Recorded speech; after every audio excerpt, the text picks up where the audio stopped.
Hi, good afternoon, everyone. This is Jill Ellis with iResponze. We are right under a minute from our start time, and we are here.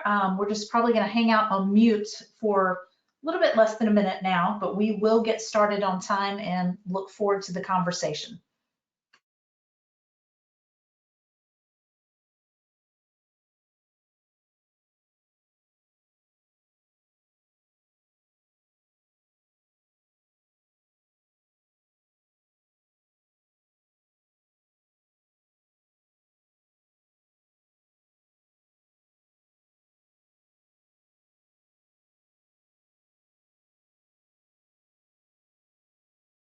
Okay, well, hello. For those of you that have just joined, this is Jill Ellis with iResponze, and based on what my clock says, it is right at our start time.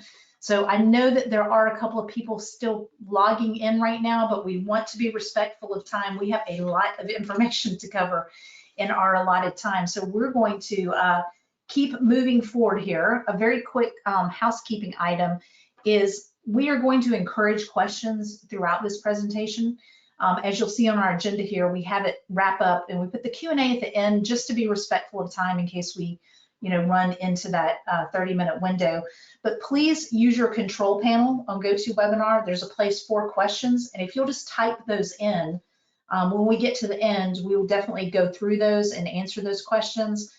That's also a good place if there's anything weird going on with the technology, which is always possible in these live scenarios. Let us know, and we'll keep an eye on that. So a quick look at our agenda today. So we're going to give you just a very quick snapshot of about iResponze, why this information matters to us, why we're sharing it.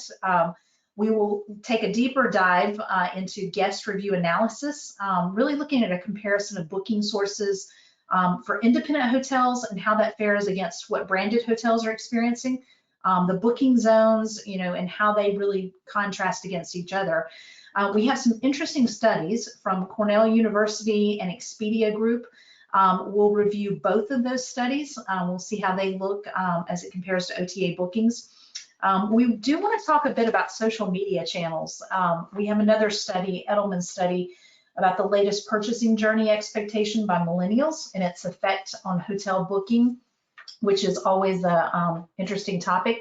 We'll also cover social media ROI, big piece, especially for independent properties, and the long-term effects on bookings.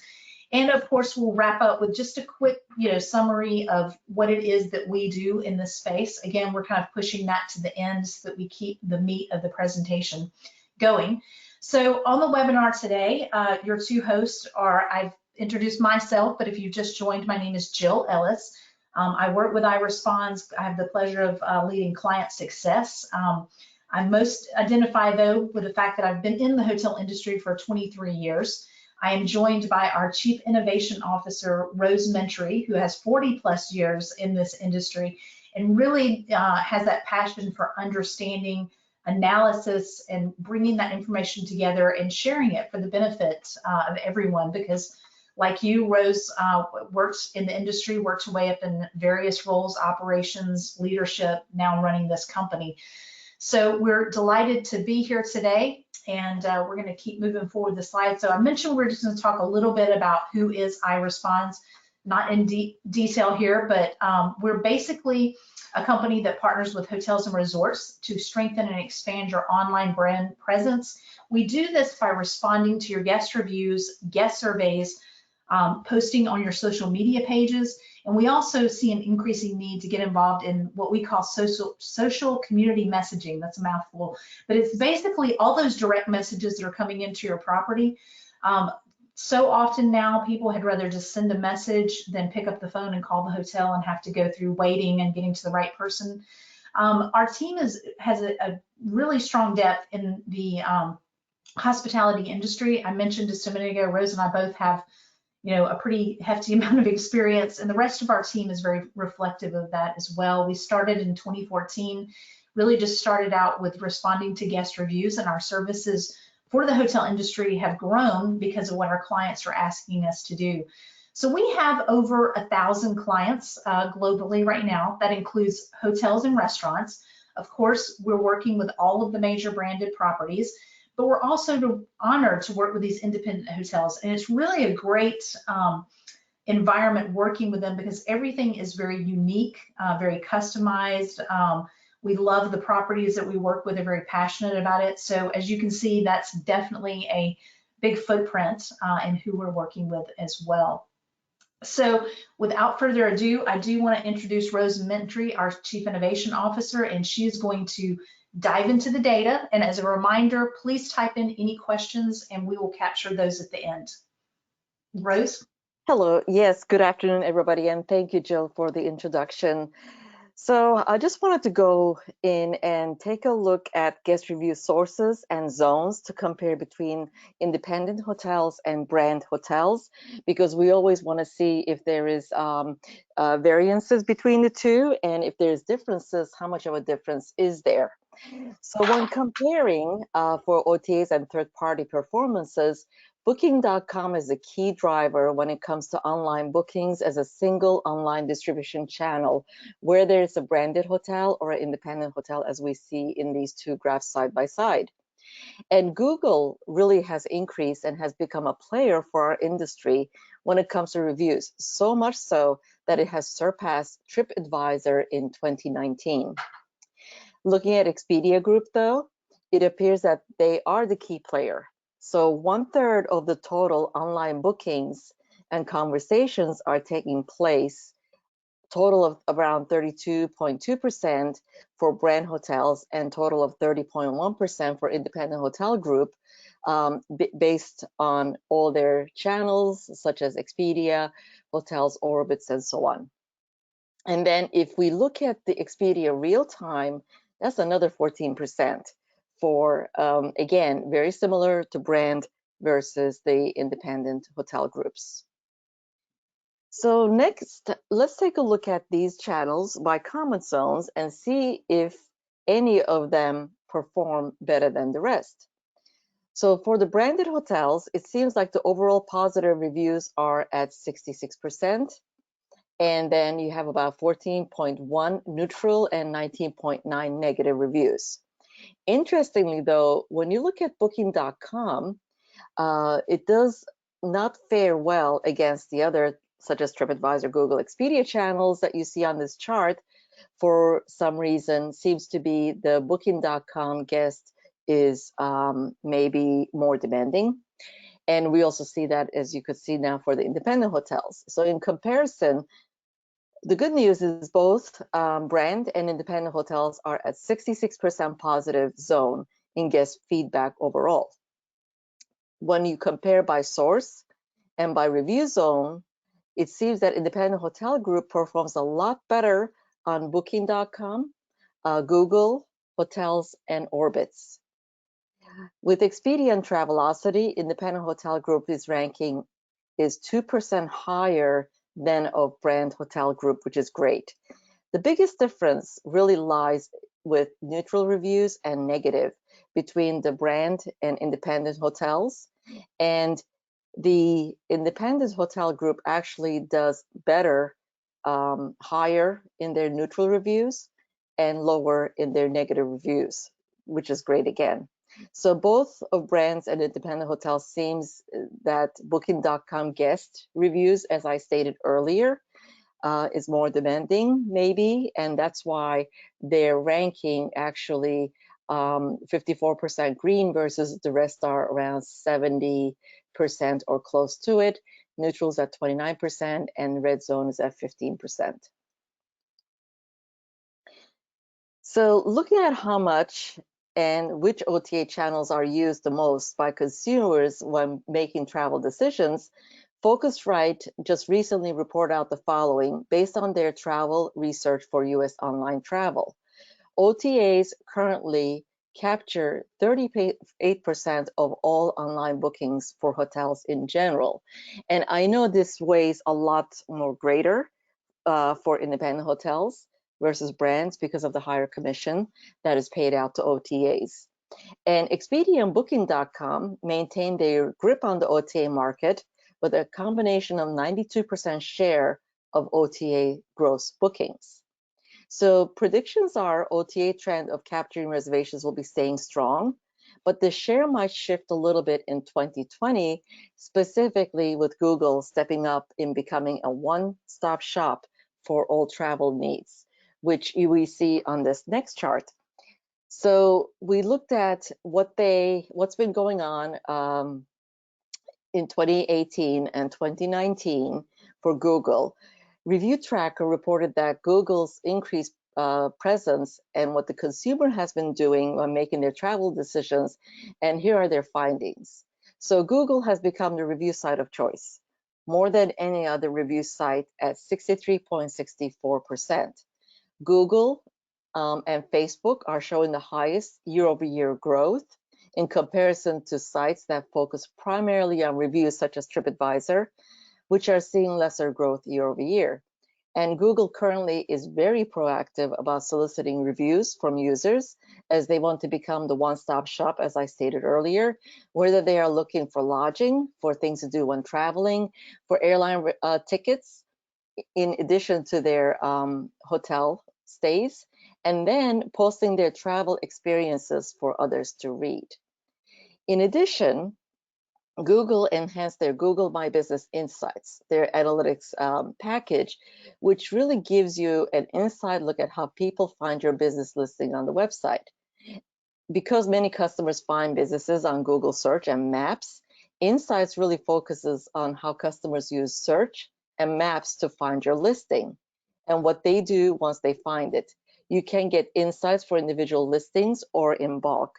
And this really is a great tool for independent hotels to take advantage of in learning and understanding their guest behavior and use their future direct marketing efforts based on what is being reported back.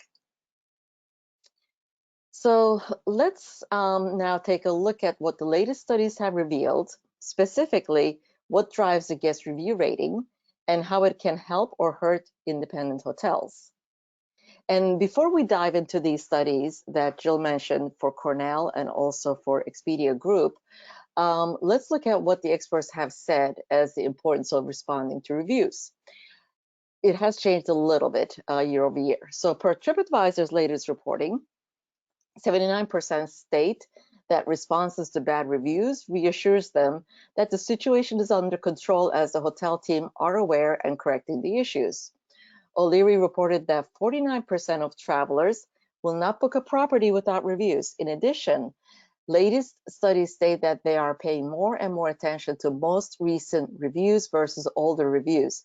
So it's definitely a must to stay current with responding to your reviews and also asking for the reviews as your guests are leaving the hotel.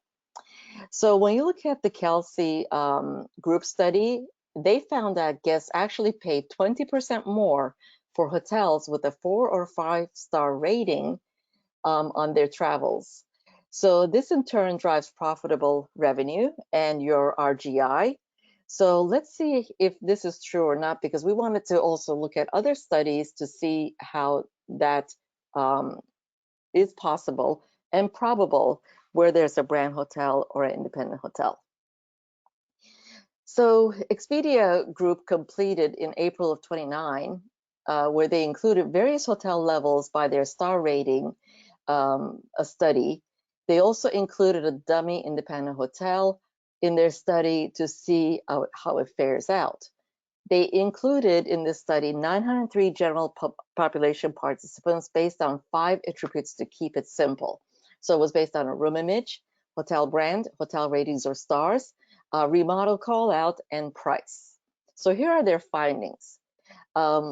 Relative to percentage pricing, when you look at the first graph up here, premium was observed between brands relative to Courtyard as the baseline hotel.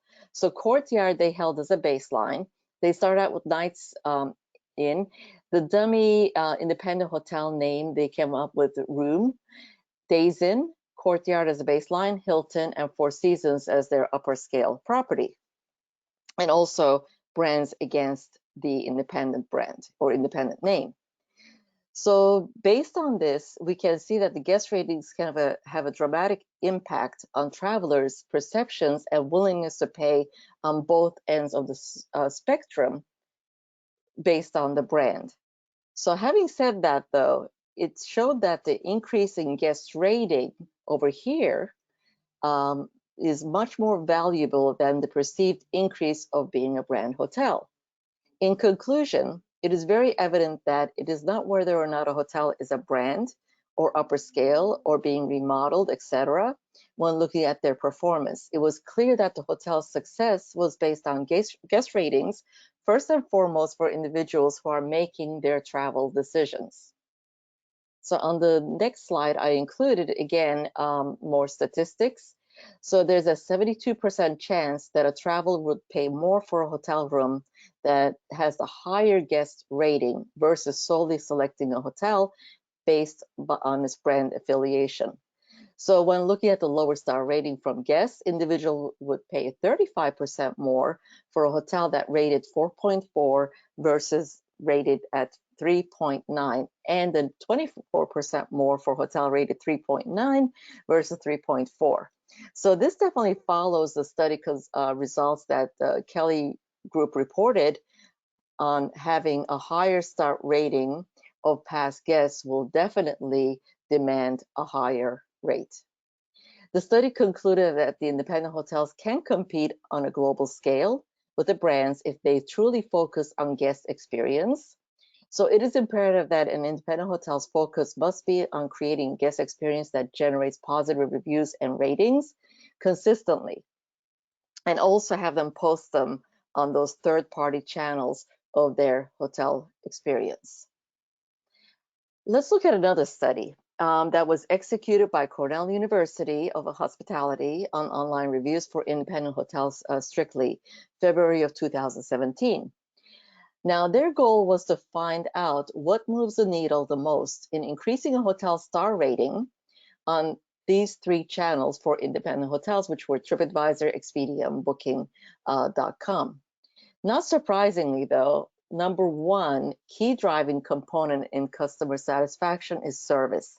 Almost half, at 49.8%, of the 95,000 reviews that they analyzed.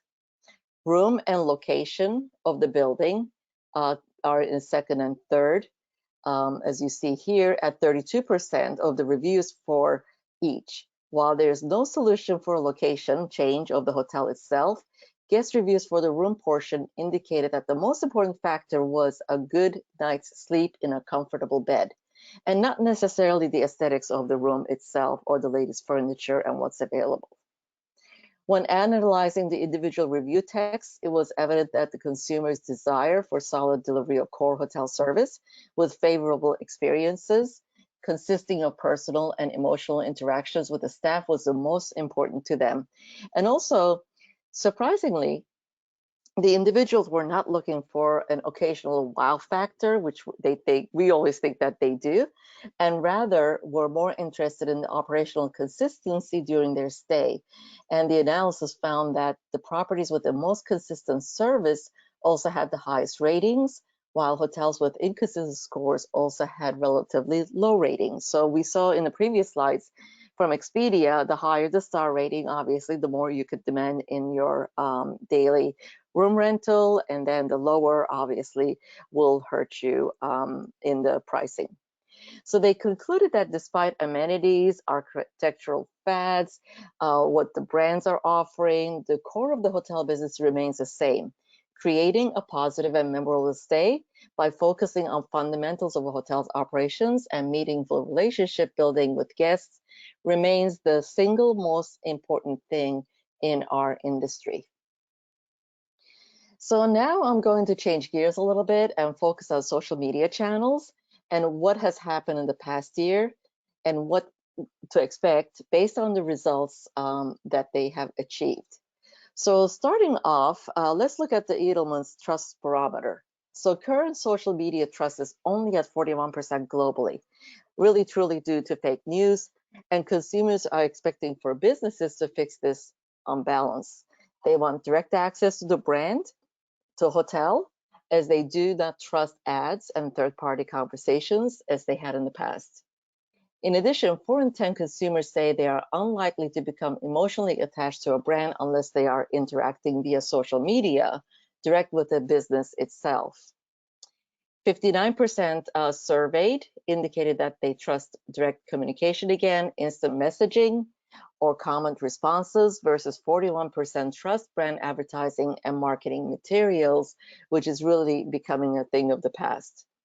So all indications are that online social conversations, whether it is responding to guest reviews or posting on your social pages, will continue to grow in 2020 and beyond. And really to be successful, savvy hoteliers, we will have to engage with guests through these conversational channels, and it's a must do on a daily basis. So even though there has been a lot of controversy around Facebook past 3 years, it is still remaining the #1 choice by 94% of social marketers that has stayed strong for the last 2 years in a row. And when you look at Instagram, in comparison, is still growing and outperforming other channels in growth by 7%. And it's going to continue to grow as we see the millennials really stepping up into using Instagram more and more than the Facebook for older generations. Surprisingly, LinkedIn growth is mainly due to marketers really utilizing business-to-business social channel with a small growth of 2%. And YouTube, as you could see, is still staying strong. They used to see a lot more bigger growths in the past, so that went down a little bit to 2018 to 2019 to a 4% growth. Now, if you look at Twitter, we've been talking about that for the past 2 years, how it's really diminishing or going down, and that trend seems to continued in 2018 versus 2019. So when they interviewed marketers to see how they felt, which platform they could use, and when given a choice of selecting only one, Facebook is still #1. So even though 67% of the people said Facebook 2018, 61% said it in 2019, even though it's strongest though, it is going down. It was a -6 growth year over year. Now, when you look at Instagram, it's not as high as Facebook at 61%, but when you look at the growth, it actually grew 10% year over year. And Twitter didn't even make the cut in this situation. LinkedIn, nice growth. And YouTube, again, 0.1%. They say if they were given choice of just utilizing one social media channel, YouTube would be the one. So we also need to consider, as I stated, millennials, which are 18 to 34-year-old consumers when strategizing for social media marketing for hotels. And here are some facts reported out by Facebook. So 76% of US travelers stated that they use Facebook weekly for travel-related activities. And in addition, when other apps of Facebook, such as Instagram, are included, this number jumps up to 79%, using it on a weekly basis for travel activities. 86% find it acceptable for a hotel to jump into a conversation that was started by one of their peers versus a conversation started by a hotel, which is really important because that truly becomes a turnoff for them. 48% still trust the recommendation from a family member or a friend, which makes sense. And 42% find that tailored product recommendation is valuable.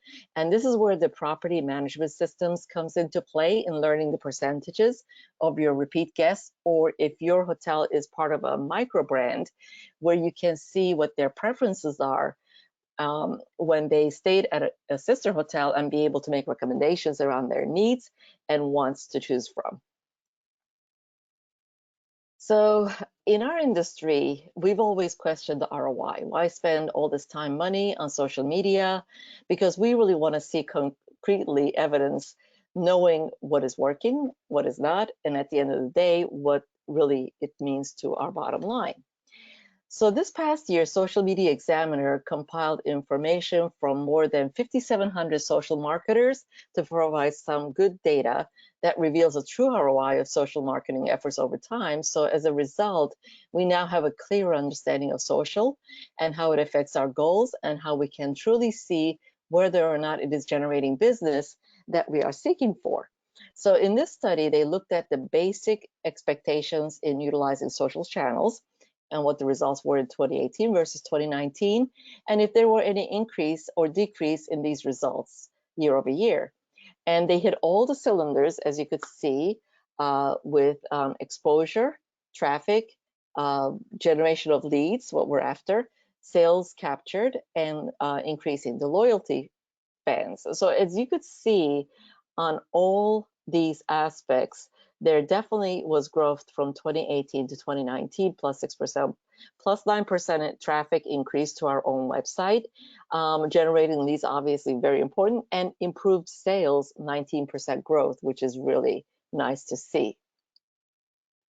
Now, being that they had several years of history, they wanted to see what the results might be from social media in the same categories, 2 years versus 4 years, to really get a handle on if you do stay with the same strategies, what could be the results.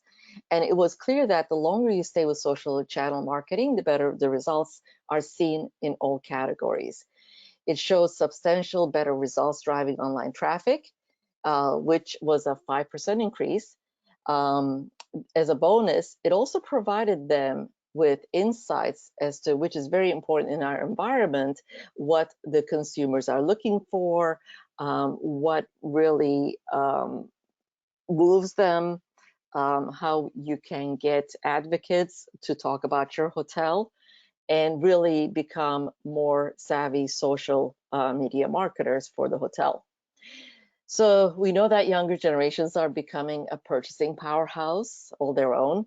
In order to be successful in the future, we need to really put more of an emphasis on keeping our social pages current and respond to guest comments via these social channels as well quickly to see the true ROI for our hotels and maintain or increase our occupancies.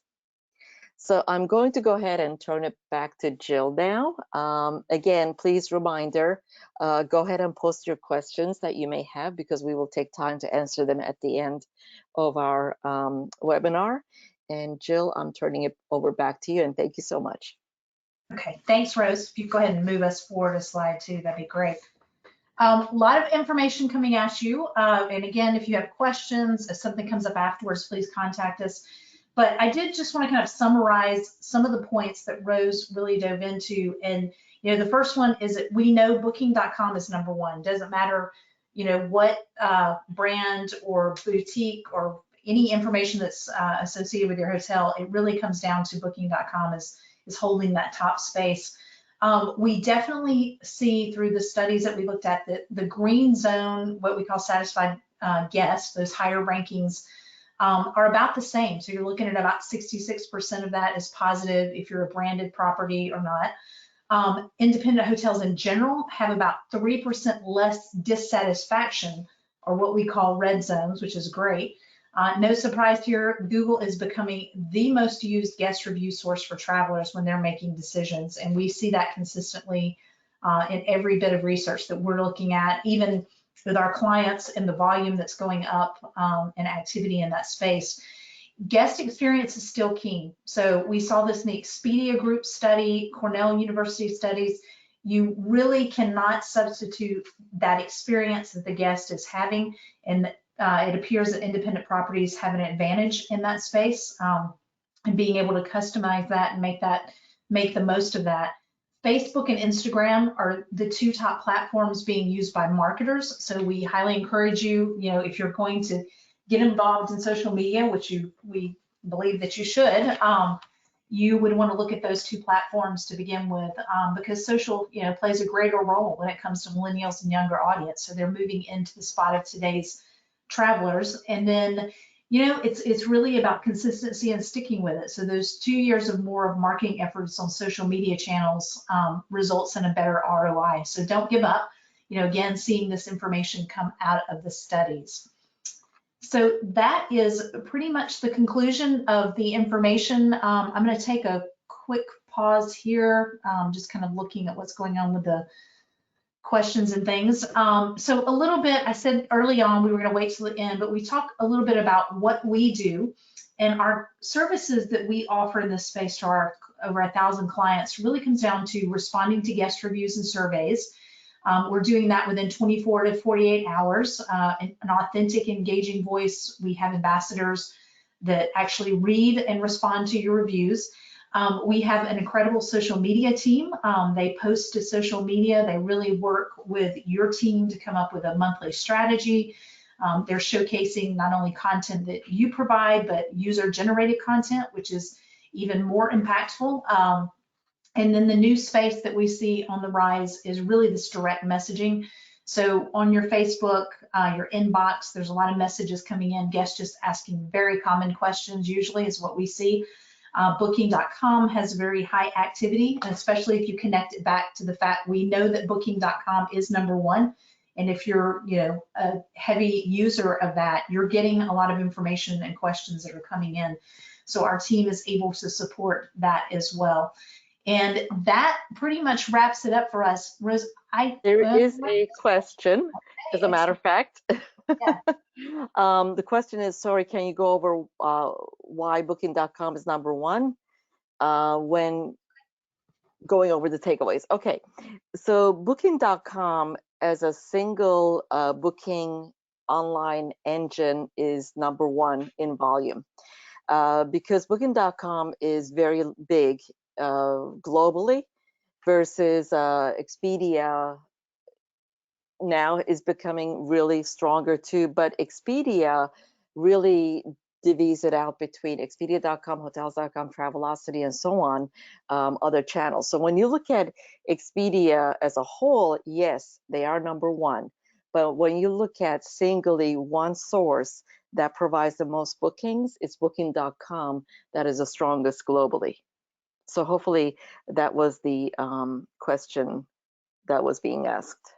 Yep. Yes. Okay, she says yes, thank you. Okay. Any other questions?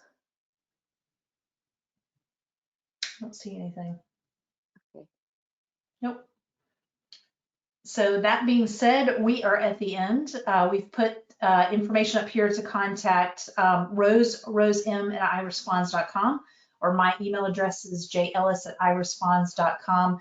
And we appreciate you being here today. If you have any suggestions, ideas, feedback, we certainly welcome that. If you would like some additional information about how we support hotels, please reach out to us. We're happy to have just a conversation and share what would be helpful. And have a great day. Thanks.